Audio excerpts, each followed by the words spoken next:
Fine. So thank you for joining us. Okay, thank you. I'd like to invite everyone to tonight's shiur.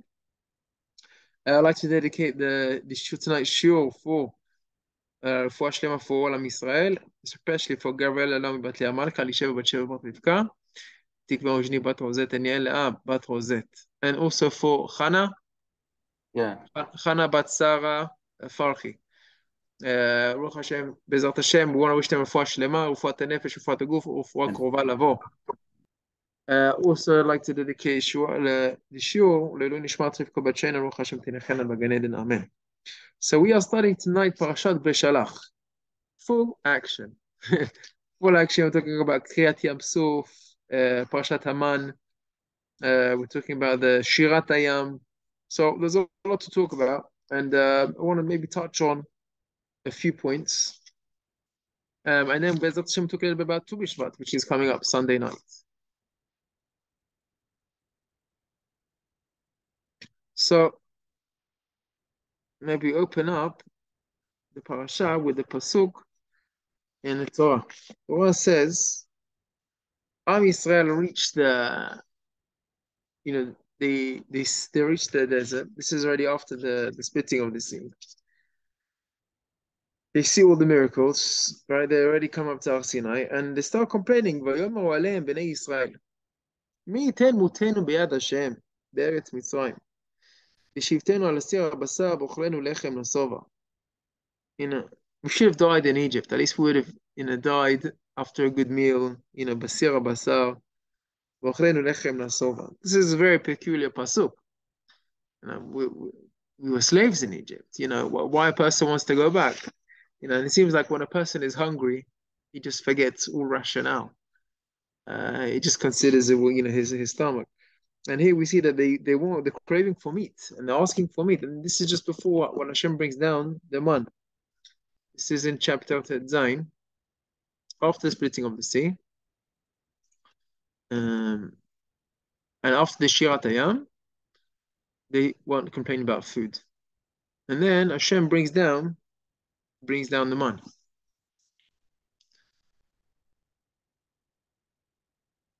So I saw this fantastic approach, and this is not really brought down by any sefer apart from this sefer, which is, I'm going to share it with you now. So you can see on screen. Can you see it? Yeah. Otzer Plot Torah. It's a big file, but this is just on Sefer Shemot. So if you can imagine, there's 5 of these. There's 5 of these, and yeah, I've got the whole set over here. And he brings a beautiful idea. Which Perush is it again? It's called Otzer Pleot Torah. But which Mefarshim you have in it? No, it's a collection of all rare and random ideas brought down from all different sources, from Gemara, Midrashim, Rishonim, Achronim, from Rav Zev Wolf Zicherman. He's in America, and he just it's a phenomenal encyclopedic knowledge, and he brings his own idea based on a few sources. Okay, and I'll share this with you. I like the idea, and I want to share it. And he brings down that the kavanah of Am Yisrael was l'shem shamayim. Can you eat meat l'shem shamayim? Difficult question for a vegan, but can you understand that would it be l'shem shamayim and Bnei Israel asking for meat? Actually, that's the only explanation I can actually give as a vegan. Gilad, let's hear your idea. No, if you say, look, yeah, we know that there are a Kabbalistic element to eating meat. If you basically do the Shechor HaNitzotzot and all those things that you do, so, or if you have Korban Pesach, okay, I can understand, right? So if there is a clear Kiddush Shamayim context to it, I can understand it, right? Right. Okay, so I'm going to share with you this idea. So you're talking about maybe deeper Kabbalistic concepts. Maybe we'll talk about later when we talk about Tu B'Shvat. But he gives quite a simple idea, and he says that their reason for eating meat wasn't just a desire to have a good food, have a good meal. And he based it on a Gemara in Baba Kama. The Gemara says in Baba Kama that Rava asked Rav Nachman a question. Rav Nachman gave him an answer. The next day he comes and he says, listen, the answer I gave you yesterday I want to give you a different answer, and in fact, the opposite answer. Because yesterday, I did not have my basra de Torah. I didn't eat my meat. I didn't eat my meat yesterday, and I didn't have my yeshuva dat, the food that I could have had, and therefore I couldn't understand the Torah. And they bring them Farshim that the day before, the Rav Nachman was fasting. Okay, there's a big tikkun in not eating, and he had his fast, and he asked him Torah, he had his idea. But after he sat down, he had a good sleep, he had a good meal, his mind was able to work better into thinking deeply into the Torah. And he said, now I have a completely different answer for you. And he says over here that the Farshim explained that the meat gives a person archavat halev v'archavat hadat. 1 second, please.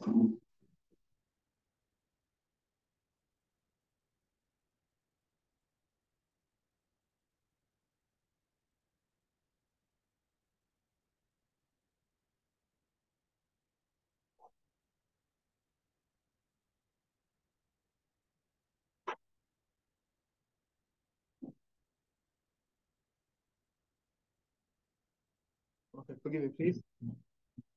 Just want to make a bracha. Baruch atah Adonai Eloheinu melech haolam, שהכל נהיה בדברו. Okay, where are we up to? Yeah, so eating meat. So isn't this interesting? He didn't have meat, and therefore nichlash da'ato, and he couldn't understand the Gemara properly.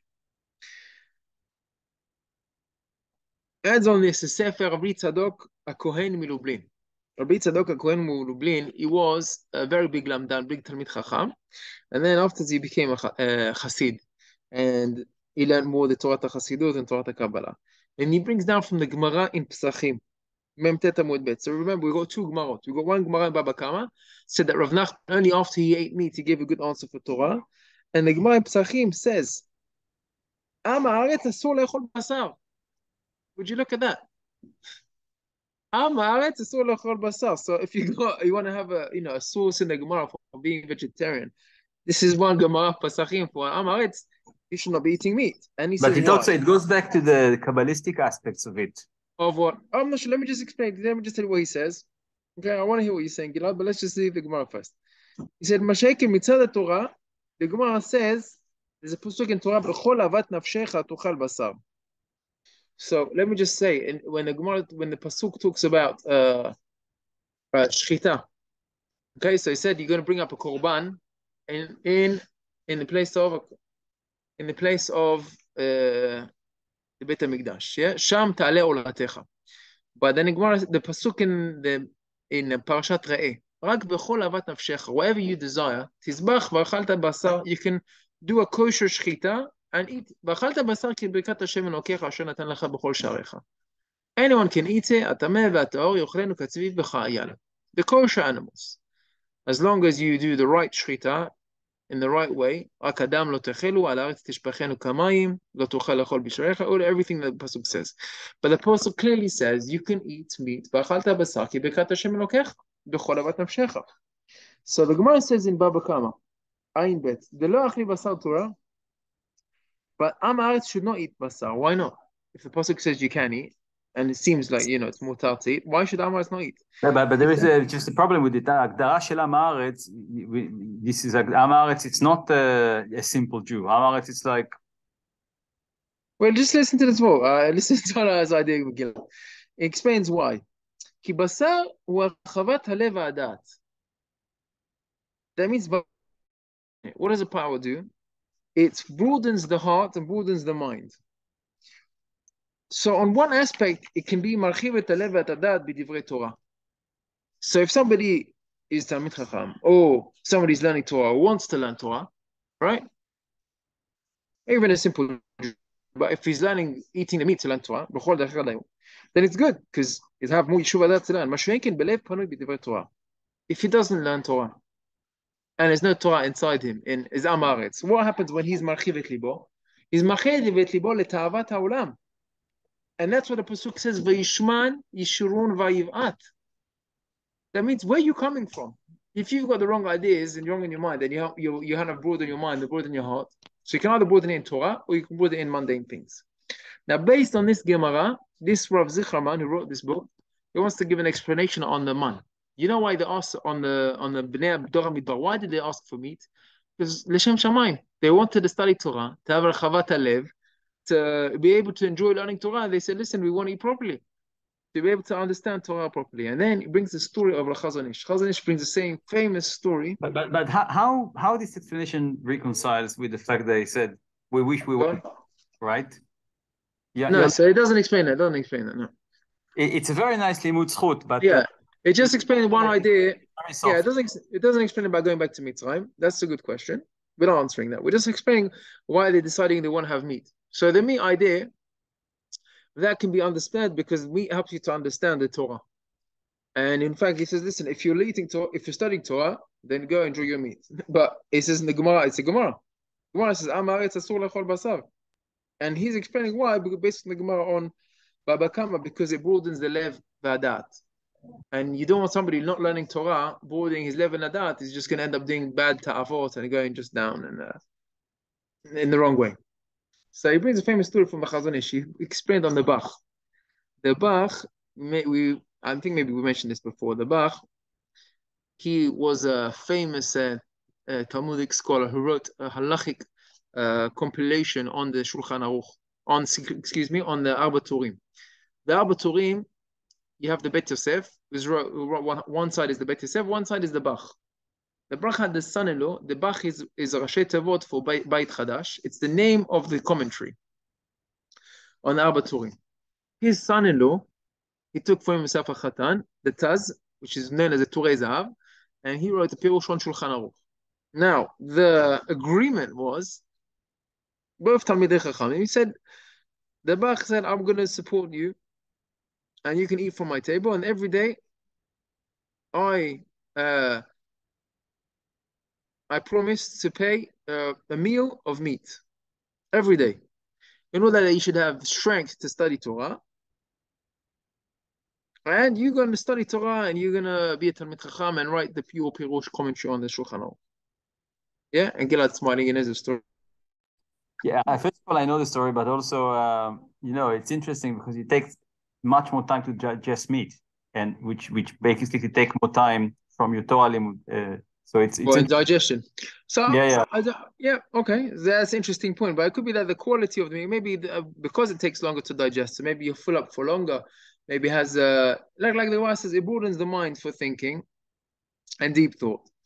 And after a while, I don't know, the Bach, I don't know, for some reason he couldn't find one day meat, or is the shortage, and he bought him a re'ah. Re'ah is lungs. And that was like a cheaper version than meat, and that was what was available, and he gave that to the Taz to eat for lunch. Now, very unusual, the next day, the Taz takes his father-in-law for a din Torah, which means he calls him to court. And it's a bit chutzpah, you don't take your father-in-law to court, that's not a way to go.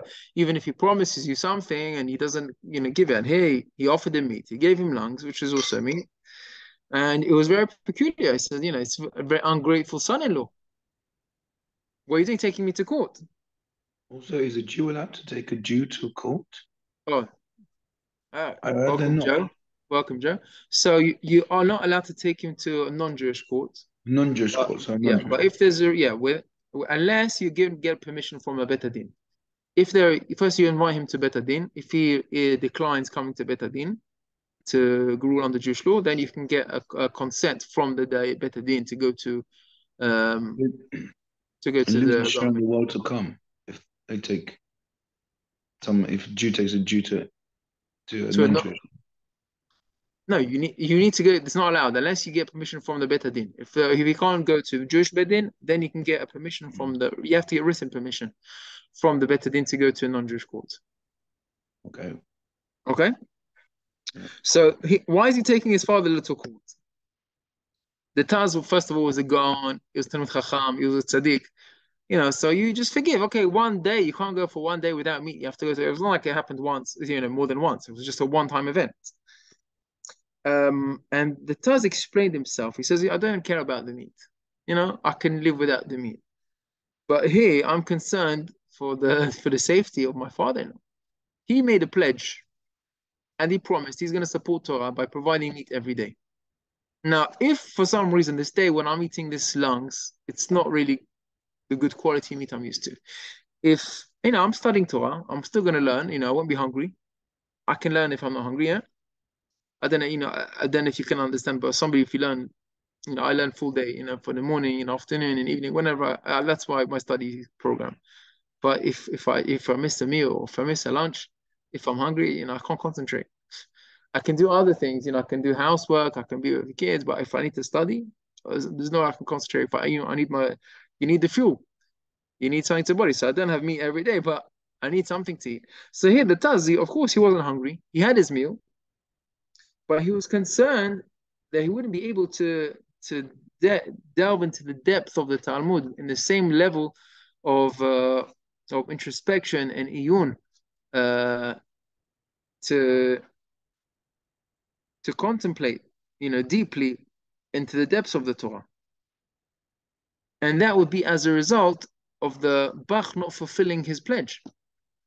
And then there would be a kitrug in Shamayim. They would say, because of you, Bach, you didn't keep your promise, then this Talmid Chacham is not up to scratch in his level of Torah.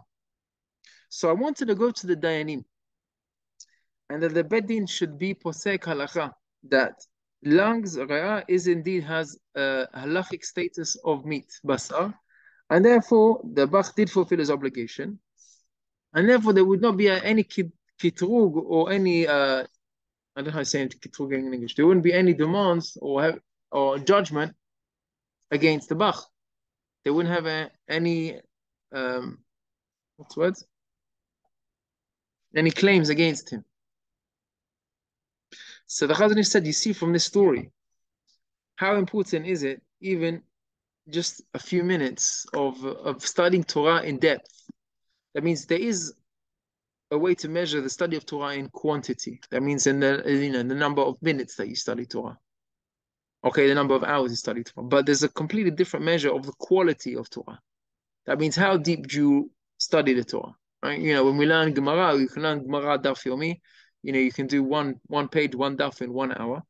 But in yeshiva, we can study one page for a week, for 2 weeks, for 3 weeks, for 4 weeks, just one page. And it's endless into the amount of depth that you can go into one page of Gemara. And that's only on the level of Pshat. But if somebody is already in the level of Sod, or the Kabbalah, you can study the Gemara on deep levels. One of the greatest Mukubalim, maybe the greatest Mukubal of the previous generation, Rabbi Yitzchak Kaduri, he used to walk around always with the Gemara of Zvachin and Chulin. Even though he was a great Mukubal, he didn't have in his hand the book of the Ari HaKadosh or Zohar. He was to walk around with the Gemara. There was a completely different way to understand Gemara according to Sod. So there's a lot of depth, and here you see that the eating of meat brings down to the boarding of the heart and boarding of the mind.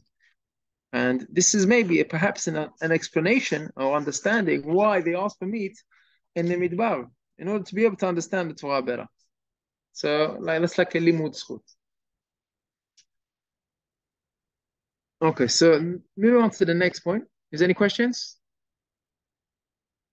No? No, it's interesting that this combination of Kabbalah and Gemara.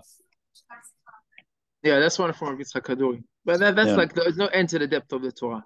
But of course, we see from here, that somebody should be eating a meat, l'shem shamayim. No, I'm just saying it because the Rav Ashlag, Baal HaTurim, he writes that actually when basically the Zohar is basically the parallel of Mishnah.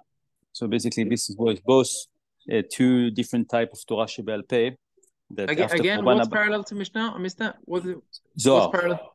So they basically the students of Rabbi Akiva basically they passed through the generation two type of Torah Sheba'al Peh. One was Mishnah, right, and the second was Zohar. And after the Churban HaBayit, basically they needed to put it in writing because they were afraid that it will disappear. Right. So they wrote the Mishnah and they wrote the Zohar. But it's interesting to see the combination of both when the Mekubalim can actually see the Zohar in the Gemara. The Gemara. Yeah. There's one day you should all merit to get to that level. Amen. Amen. So the next idea of the man, והנני ממטיר לכם לחם מן השמיים. This was the bread which comes from Shemayim. And literally, in fact, I think Rav Chida and the Sefer Chassidim said they used to make a bracha on the man. Amotzi lechem min hashamayim. That was the bracha, the bread that comes from the heavens. And there is a pasuk in the Torah regarding the man. זה הדבר אשר ציווה השם. This is the commandment of Hashem. לקטו ממנו, go collect from this. איש לפי אוכלו עמל גולגולת. Each man should take his portion that he needs. This is a portion for each person. מספר נפשותיכם, according to the number of souls, איש לאשר באוהלו תיקחו. According to the number of people in each tent, he should take. Which means that you just basically come and take the food. It's just there. And the Baal HaTurim says that this pasuk is very interesting, but it's one of two pasukim in the whole of Torah, that one pasuk contains all of the letters of the Aleph Bet. All of the otiyot Aleph Bet, you can count it. Look at the pasuk Tet Zayin, Tet Zayin. Tet Zayin, Tet Zayin. Says that this pasuk, it's quite a long pasuk, I'll read again. זה הדבר אשר ציווה השם, לקטו ממנו איש לפי אוכלו, אומר לגולגולת, מספר נפשותיכם, איש לאשר באוהלו תיקחו. Each letter of the alphabet is there, appears at least once. And the Baal HaTurim says, what is that significance? That Hashem said, everyone who fulfills the Torah from Aleph to Taf, all the letters of the Torah, then Hashem provides for him parnasah without any tircha, like the Ochlei Aman, which means without any burden. He doesn't have to stress over it. There's no strain. Money comes, and it will come. And that's what the pasuk says. That somebody who כל המקיים את התורה, הקדוש ברוך הוא מזמין לו פרנסתו בלא תורה כמו לאוכלי המן, like the Ochlei Aman. And in fact, the pasuk says that the tzintzenet Haman was kept for generations. למען ידעו דורותיכם. One second, let me just see if we can get the pasuk. I've got it written down. It said in the times of Yirmiyah Navi, so they said to Am Yisrael, why are you not studying Torah? And Yisrael said, listen, we'd love to, but we're busy parnasah. We need to work for our parnasah. We can't study Torah all day. And he said, what's the problem? He took out from the tzluchit shilman. He took a little jar, and the man, he said, look, can you see this? This is what our fathers ate during the midbar, and they were studying Torah all the time. And Hashem provided for them. And if you study Torah, Hashem will provide for you as well.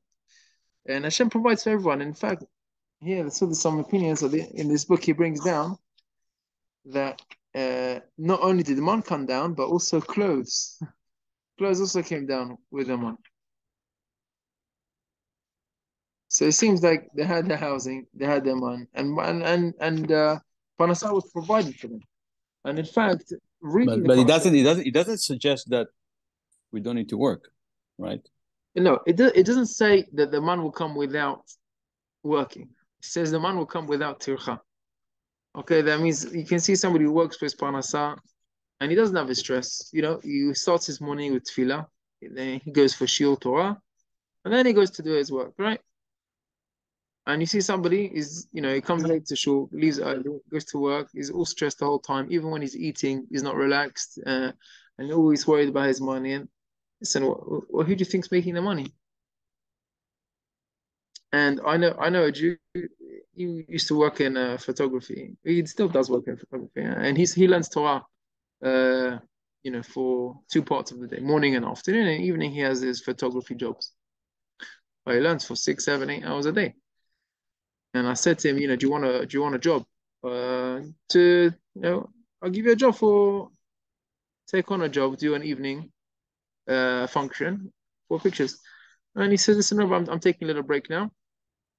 And he said, I don't need it. He said, just money comes. It's just people, just pick up the camera, and Hashem just sends me parnasah.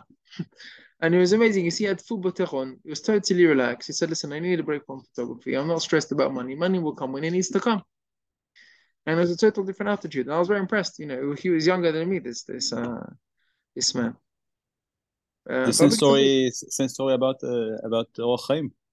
Baruch HaMekadosh. You want to share with us? Yeah, that he used to work for I think a week.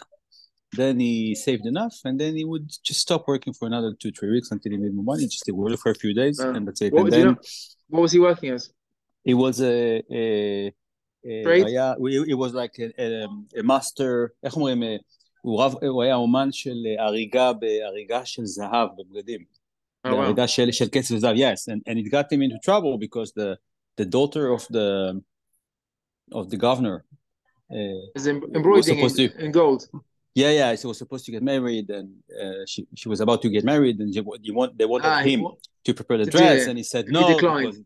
Then there's an entire story there with the big nest that he had, but yeah.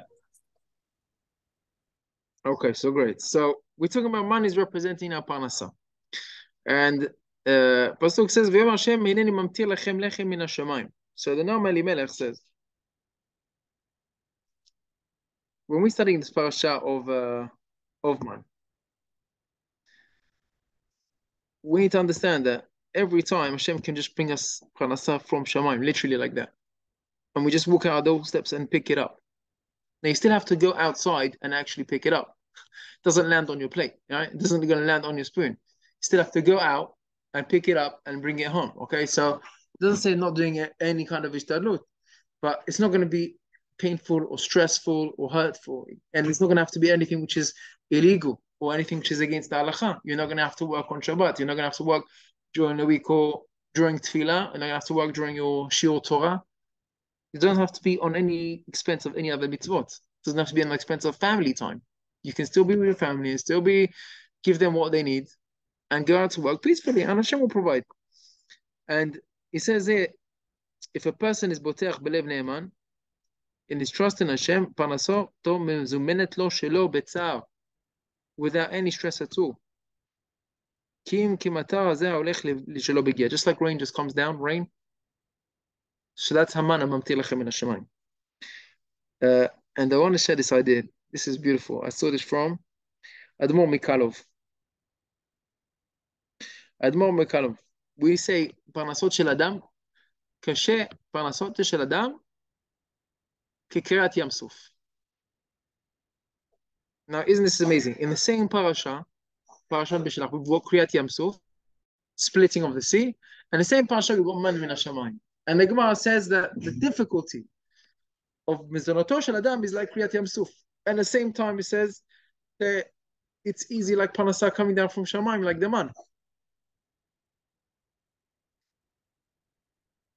So Admor Likalov,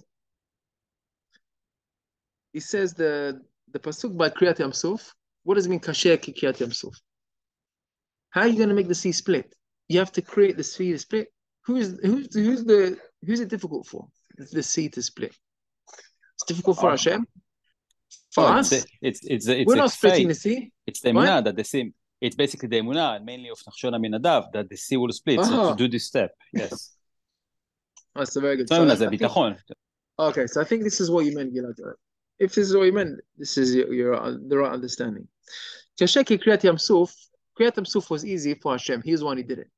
Who is it difficult for us? What was difficult for us? We had to go into the sea with a bitachon that it was going to split by Hashem. And the pasuk says before Kriyat Yam Suf, Hashem yilachem lachem v'atem techarishun, which means God's going to do the fighting.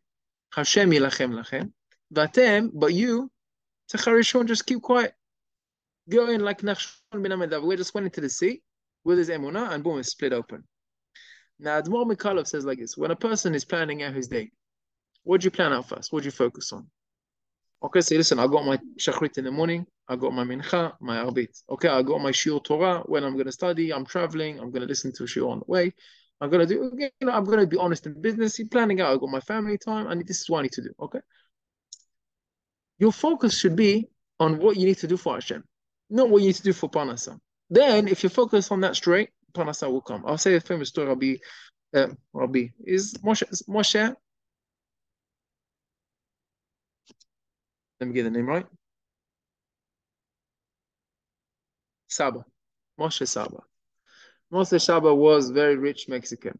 Not what I mean very rich, he's one of the top 3 billionaires in Mexico. the Seba, Safdeh, and Safra. 3 Samech, Saba.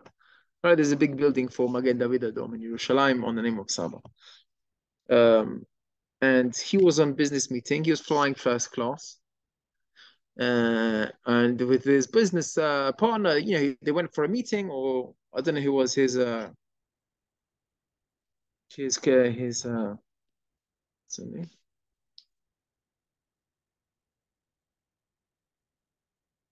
He was traveling with somebody. They were going to have a meeting together. Okay, colleague, one of his colleagues. So on the plane, he thought, the colleague thought, okay, we're going to be flying together. We'll discuss the meeting. So they get onto the plane. Moshe Saba, he gets his Chok Israel. He starts doing Chok Israel, right?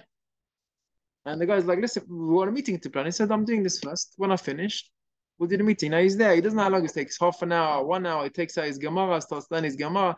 I've done, he's like 2 hours of learning on the plane. They're about to get off the plane in half an hour. So listen, should we do the meeting a little bit?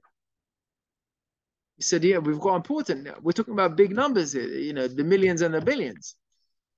And he said, you don't understand. The reason why I'm successful in business is because when I get onto the plane, first I open this book. When I study the Torah, when I study Hashem first, and I'm worried about my neshama, that's what I'm here for, then I'm successful in my business.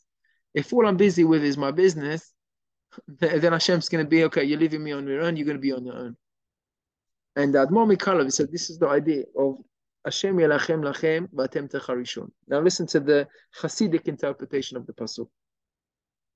He says, Hashem, there's 2 parts. Hashem yelachem lachem. When it's talking about Hashem, matters of Avodat Hashem, matters between you and Hashem, about the service of Hashem, yelachem lachem. That should be a fight for you. That means fight for your religion, fight for your study, fight for your tefillah, fight for who you need to be. That is what you should be your concern. That should be the center point of your focus. But v'atem, when it comes to your personal matters, that's tacharishan. Just be quiet. Don't worry, Hashem will take care of that. And he says, if a person focuses on his energy, his time, his money, and trying to make sure the best time that he gets, he's learning down, his midot, his tefillot, everything should be up to scratch. Then all his personal agenda, atem tacharishan, it can be calm, they'll be taken care of. And that was a beautiful idea from Admor Mikalov. Now, if you say to me, okay, maybe the man will come down from Shamayim, Parnasah, for those who are tzaddikim, for those of those who are worthy, who serve Hashem with all their heart, okay, they deserve money from Hashem. But what about a simple Jew, me and you? Do we merit to get miracles? So the Meshech Chochmah, also he answers this idea. And he says, listen, it's a pasuk. Pasuk. This is a pasuk I was looking for before. Pasuk says in the Torah, "Leman yiru et halechem asher achalti etchem bamidbar." In Perek Tet Zayin, pasuk lamed bet. Let me get this. Yeah, pasuk lamed bet. Pasuk says, Hashem tells to Moshe, "I want you to take part of this man and keep it in a jar, and everyone should know this for generations."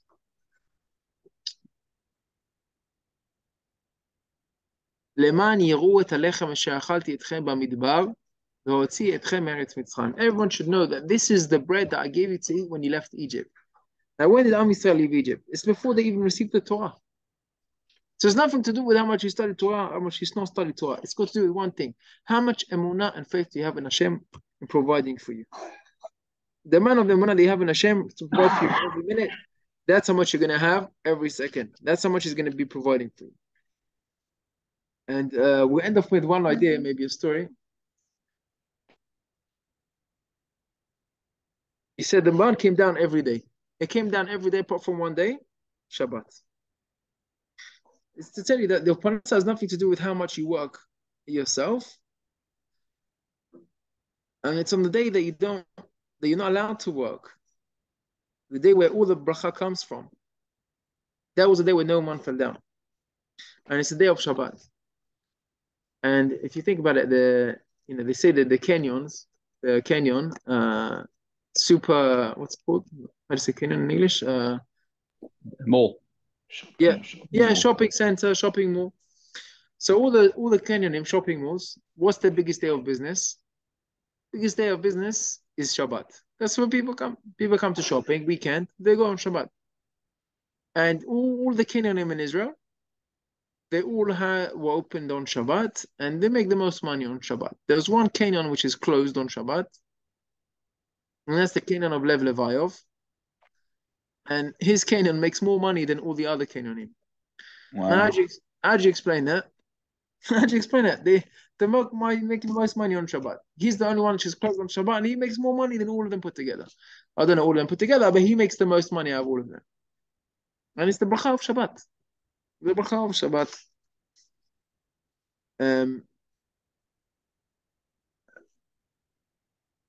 Okay, we're coming up to the end of the share. Just deciding, shall I tell you one more idea, or you want to hear a story? I'll tell you a big chidush. It just occurred to me today. I will try and say quickly, okay? But when we say, there's one other thing which is kasher kekriyat Yam Suf, which is kasher. There's two things which are difficult, like the splitting of the sea. One is parnasah, the other one is Shalom bay. Shalom bay. Marriage. Yeah, getting married. Yeah, zivugo shel adam. Yeah, you can call that shalom bayit, so you can call that zivugo. Zivugo shel adam kasher kekriyat Yam Suf. Now, when I have an idea, I try to connect it because there's only two things in the Torah, which is kasher kekriyat Yam Suf, zivugo shel adam and parnasah, which is two major parts of a person's life. You know, you want to have good parnasah and you want to have good shalom bayit. You want to get married, okay? And you see the kasher zivugo kekriyat Yam Suf is not only in the fact to get married, but it's even after you're married. It's kasher zivugo l'adam, right? There's some people get married, the first girl they meet, they get married. And there's some people, you know, they're going out for 10 years until they get married, or even longer. But the kasher is before and after this is good. Everyone has their package of how much going to be kasher. So I once had this idea, and this is from, I don't know if you remember Yoel El-Harar, who was Chazan for Kippur in Parashat. He was my friend from Yeshiva. So he said this idea to me maybe 11, 12 years ago in the Sheva Brachot of my brother, Rav Uriah. And he said it in the name of his father. He said when the Torah was to compare the difficulty of zivugo shel adam, it's two people coming together. So why is the analogy the splitting of the sea? Splitting of the sea is a split of one thing. When it splits, becomes two. You should give me an example of two things which become one. Makes more sense. And he gave an example. For example, the Barad. Barad, the plague of Barad in Egypt was the hailstones, which were bolsters of rock ice with fire.